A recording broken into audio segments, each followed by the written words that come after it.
بنسمع مصطلحات كتيرة في الاستثمار العقاري زي إن العقار هو الابن البار، والعقار يمرض ولا يموت، والعقار ده أحسن استثمار في العالم. هل فعلا المقولات دي صحيحة؟ خصوصا في الظروف اللي مصر مرت بيها الفترة اللي فاتت دي.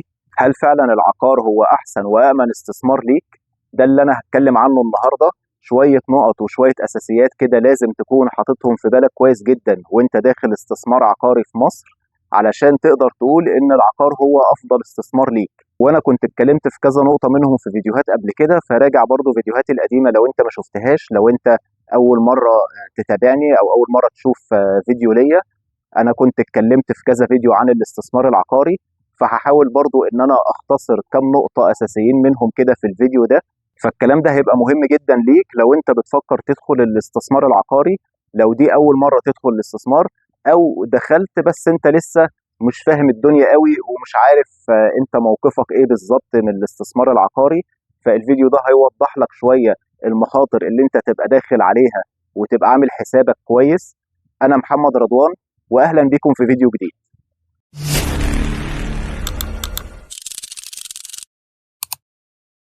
اول حاجه لازم تبقى فاهم ان كلمه استثمار مرتبطه بمخاطره. اي استثمار في العالم لازم بيبقى فيه نسبه مخاطره.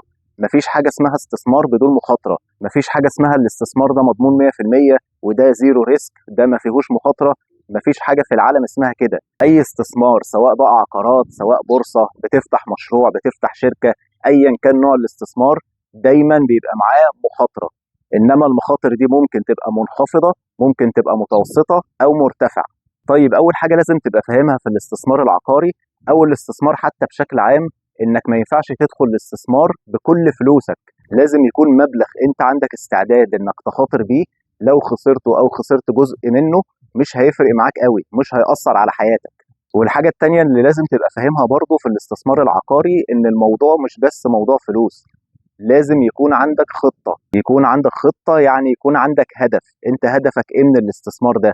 انت بتشتري وناوي تعمل ايه بالعقار ده، وتكون عارف انت هتدخل امتى، والاهم انك تكون عارف هتخرج امتى. اسهل حاجة في الدنيا هو الدخول في العقود، واصعب حاجة الخروج منها. ولازم تقرا العقد كويس وتفهمه، تعرضه على محامي علشان يوضح لك العقد ويوضح لك اي حاجة انت مش فاهمها فيه. مفيش مطور في العالم بينصب، هو بيبقى كاتب لك كل حاجة في العقد. المشكلة ان انت اللي ما فهمتش او ما حاولتش تفهم. ناس كتير للأسف بتشتري من غير ما بتقرا العقود، وده في العالم كله عامة. لازم تقرا العقد وتعرضه على محامي علشان يفهمه لك. فزي ما قلت لازم تبقى محدد خطة، محدد هدف، انت هتدخل امتى وتخرج امتى.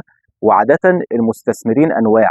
اول نوع هو اللي بيشتري علشان يأجر، بيشتري العقار ده وهيأجره علشان يجيله منه دخل ثابت.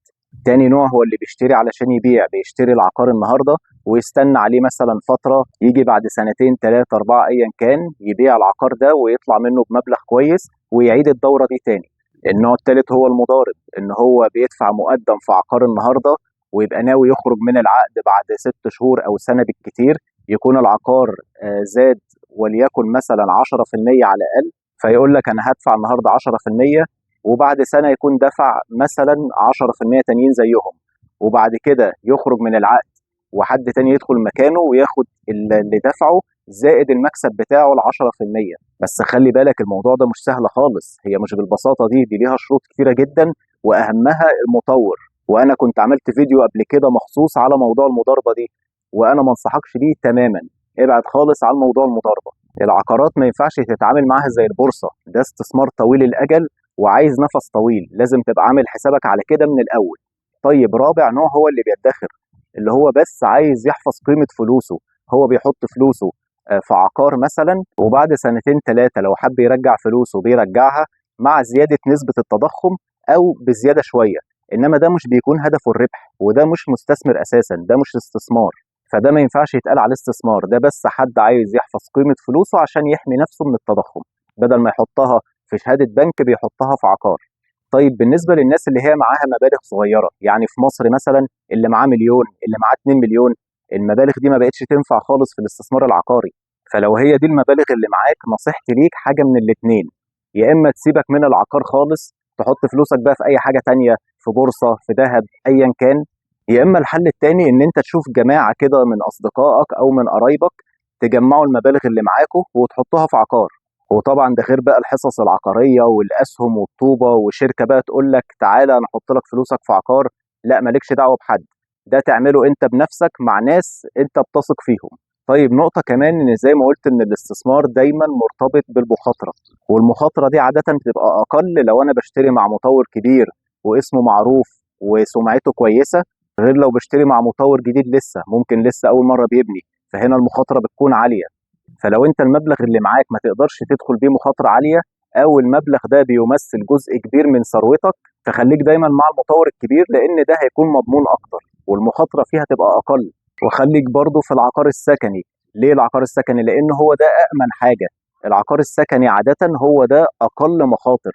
صحيح العقار السكني هو اقل عائد، بس هو برضو اقل مخاطر. ما هو طبيعي المخاطره العاليه بتبقى مكاسبها اكبر، والمخاطره القليله بتبقى مكاسبها اقل.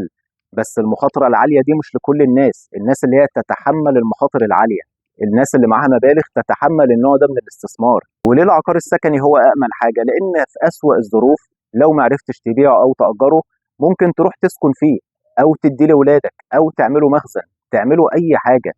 انما لو انت اشتريت مكتب هتعمل بيه ايه؟ مش هتعرف تعمل بيه حاجه.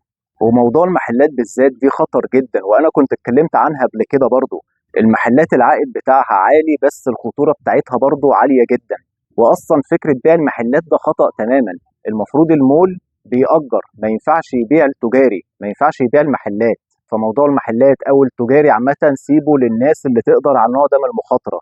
المشكله ان انت معاك مبالغ صغيره وده كل اللي معاك، وعايز تحط المبلغ ده في محل او في عقار تجاري، علشان انت سمعت وقالوا لك ان ده بيجيب 10% و15%، انما السكني بيجيب 5%.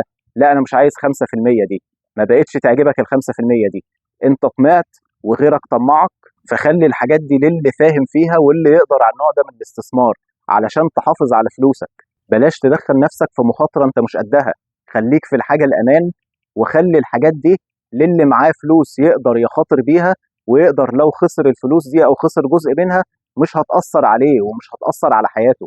وسيبك من كلمة العقار هو أأمن وأحسن استثمار في العالم، اللي يقول لي الكلمتين دول ويسكت يبقى ده يا إما مش فاهم يا إما بيدبسني. لو في السكني هقول لك ماشي، ولو إن برضه مش أي عقار سكني، لازم برضه على حسب المطور وعلى حسب المكان اللي بشتري فيه. الموضوع ليه حاجات كتيرة وعوامل كتيرة لازم أخدها في الاعتبار. انما موضوع العقار امن استثمار ده كان زمان، علشان زمان كان الاستثمار العقاري في مصر في السكني ما كانش فيه تجاري واداري وطبي وفندقي والكلام ده ما كانش موجود. الاستثمار العقاري في مصر دلوقتي اختلف تماما عن زمان، بعد ما بقى فيه انواع العقارات الجديده والاستثمار في العقار اللي تحت الانشاء وخطط السداد الطويله اللي على 7 سنين و10 سنين. كل ده ما كانش موجود زمان. من الاخطاء برضو اللي كتير بيقعوا فيها انك بتروح تشتري يوم الطرح. ما تشتريش حاجه في يوم طرح الا مع مطور كبير فقط، انما مطور جديد ابعد تماما عن موضوع انك تشتري في يوم الطرح والمعارض والكلام ده كله. انت لما بتروح اليوم ده بيتمارس عليك ضغط رهيب، حتى لو اللي بيبيع لك ما مارسش عليك ضغط، انت بيتمارس عليك ضغط من اللي بتشوفه، من اعداد الناس والشيكات اللي بتتحط. فانت بتشوف كل ده وبتقول يعني هي كل الناس دي ما بتفهمش، هشتري انا كمان. فانت بتلاقي نفسك اتدبست واشتريت اي حاجه، وما تضمنش هل ده هيكون استثمار ناجح ولا لا.